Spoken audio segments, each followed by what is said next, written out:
Fire disasters occur every day in South Africa. According to the Fire Protection Association of Southern Africa, in 1990, a loss of 400 million rand to fire was reported by insurance companies. In 1998, it quadrupled to 1.4 billion rand. In 99, 2.4 billion. That's 6.5 million rand per day, or 273,000 rand going up in smoke per hour. Most of this could have been prevented.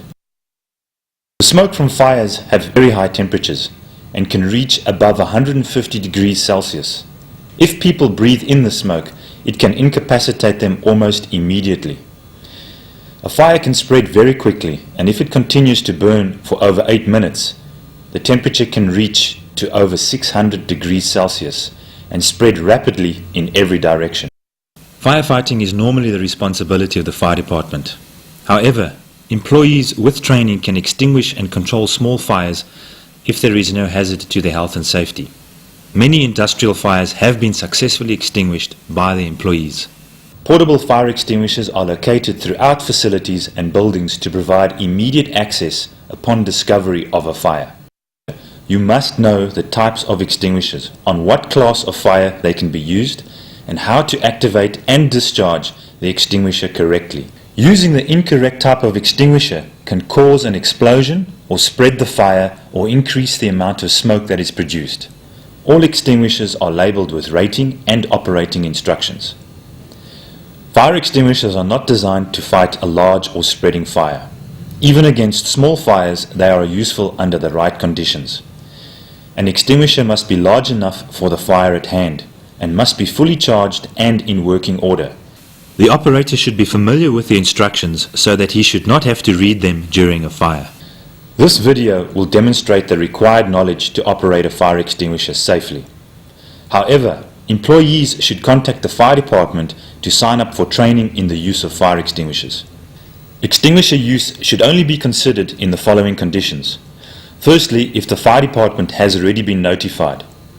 Then if the operator is trained in its use, and the fire is in the incipient stage or the beginning stage, and there is a safe exit in the case the situation gets out of control.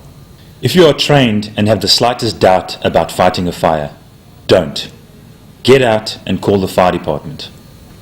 For fire to exist, 3 elements are necessary. The first is oxygen, secondly fuel, and the third is heat. To extinguish a fire, one of these 3 factors must be controlled by either denying the air, which is the oxygen, removal of the fuel or any combustible material, and the reduction of heat. Fire is classified according to the type of fuel that can be involved in the fire. If the wrong type of extinguisher is used on the wrong type of fuel, you can make the situation worse. Most fire extinguishers are fuel specific. Class A fire are fires involving ordinary combustible materials such as paper, wood, cloth and grass. The symbol is a green triangle with a white letter A in the center. Class B fires are fires involving flammable liquids such as petrol, paraffin, oils, paints and flammable gases. The symbol is a red square with a white letter B in the center. Class C fires are fires involving live electrical equipment such as motors, switches and appliances. The symbol is a blue circle with a white letter C in the center. Class D fires are fires involving flammable metals such as magnesium and other special metals. The symbol is a yellow 5-pointed star with a white letter D in the center. The 3 most common types of fire extinguishers are water, carbon dioxide and dry chemical powder. Water extinguishers remove the heat element of the fire triangle to extinguish the fire. Water is extremely ineffective at extinguishing burning flammable liquid fires and can cause it to spread as most flammable liquids float on water.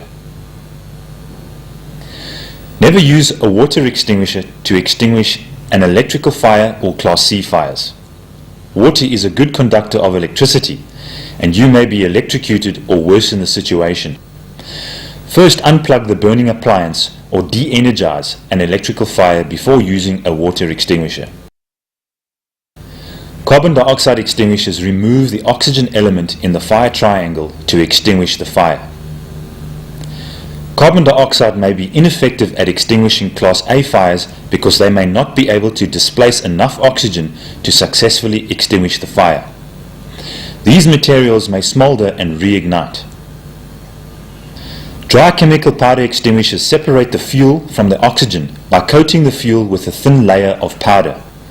The powder also helps to interrupt the chemical chain reaction of the fire. These extinguishers are extremely effective at extinguishing classes A, B, and C fires. Powder in dry chemical units has a tendency to settle. Periodically shaking the cylinder will aid in performance. Most fire extinguishers have the following components: a container, a handle with a pin, a pressure gauge, and a hose. Fire extinguishers can be operated by using the following steps. Grasp the unit by the carrying handle and the base. Remove it from the mounting bracket and carry it to the fire. Pull the locking pin to break the tamper seal. Move the extinguisher as close to the fire as possible without endangering yourself and keep low. Grasp the hose in one hand and press or squeeze the handle or trigger release with the other. If the unit is a carbon dioxide extinguisher, do not grasp the plastic discharge horn. It may freeze your hand. Discharge the contents of the unit at the base of the flames with a back and forth sweeping motion. Avoid the temptation of aiming at the flames. This will not extinguish the fire.